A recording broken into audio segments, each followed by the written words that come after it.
Tom Richardson for New England Boating, and I'm here at Fort Adams State Park in Newport, Rhode Island, which is serving as the headquarters for the Volvo Ocean Race teams during their Newport stopover. Now, on May 17th, the teams and the boats will head over to Lisbon, Portugal, on the 7th leg of this 39,000 plus around the world nautical mile around the world race.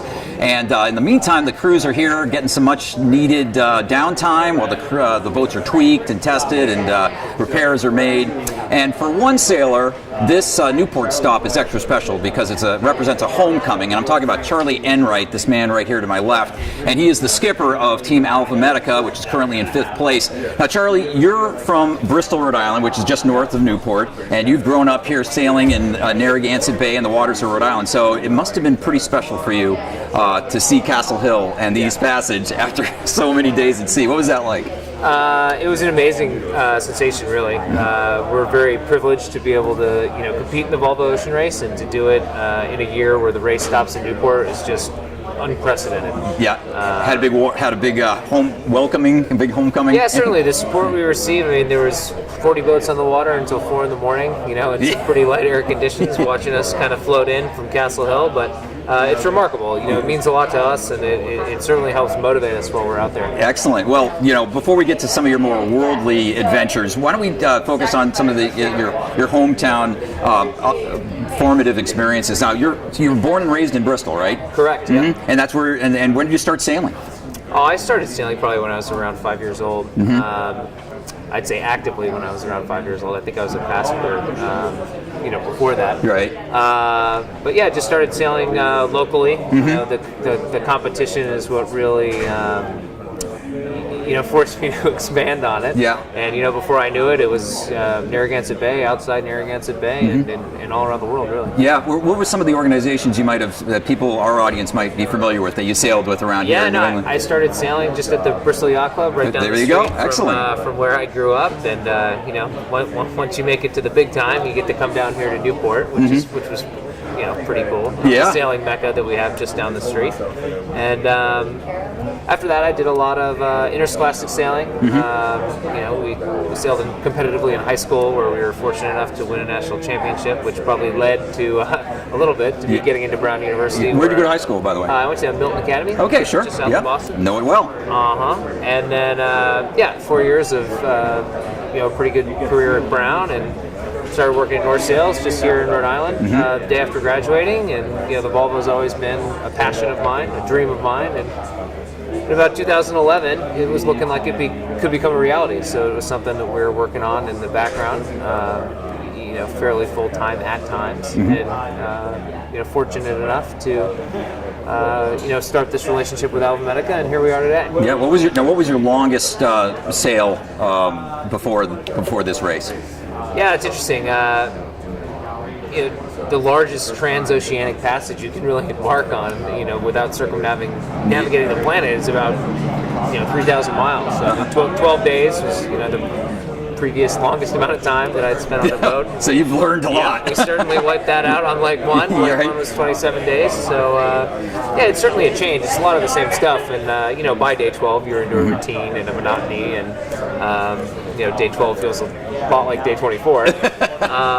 But no, it certainly does make a difference, the length of these legs. Yeah. Now, has it been hard on your family to be away from your wife? And I think so. My wife is great. I certainly couldn't do it without her. She seems to take everything in stride. We're expecting our first child. Hopefully she's watching this. Yeah, hopefully she is. Congratulations. Yeah, that's so terrific. That adds to it, certainly. And my mom's a nervous wreck most of the time, and my dad's a big sailor, and I think he lives vicariously through me at times. And, they've been very supportive, and there's no way I could do what I do without a great family at home. That's great. And so this particular boat, how long did it take you to learn how to sail it? Oh, we're still learning, as I think all the teams are. It's the first, edition that these boats have been used, and they certainly have their quirks. As you can see, most of us tend to go very, very similar speeds, and the racing's quite close. Yeah. So, it's the little things, the nuances, the details that make the difference in the end. Mm-hmm. Terrific. So, do you have a particularly memorable experience that sticks out from all the days you've been at sea? Anything that one event or incident that's happened that really sort of sticks with you? There's probably two. One of which, I'll remember for good reasons, and one of which I'll remember for bad reasons. The first is leg 2. We had the Vestas grounding incident where we stood by, and hopefully something like that never occurs again in yachting. That was I'd like to make that one a once in a lifetime thing. Right.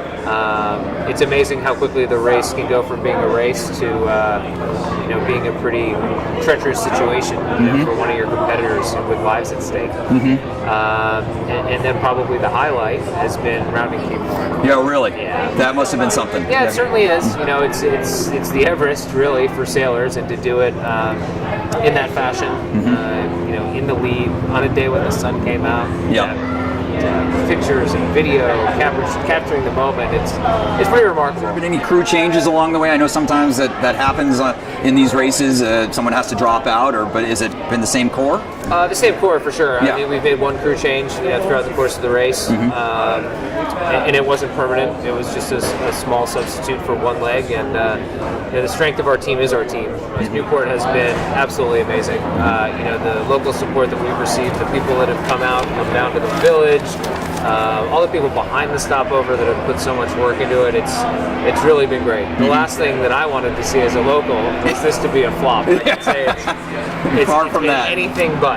Yeah, well, we have a lot of dedicated sailors and boating enthusiasts here in New England, obviously, and so it's a no-brainer. Yeah. With all the other sailors on our team from all corners of the globe, everybody seems to agree this is the spot. Yeah. So I got to ask you, Charlie. I asked my son what a question he'd like to know answered from you, and he asked me, of course, how fast does the boat go?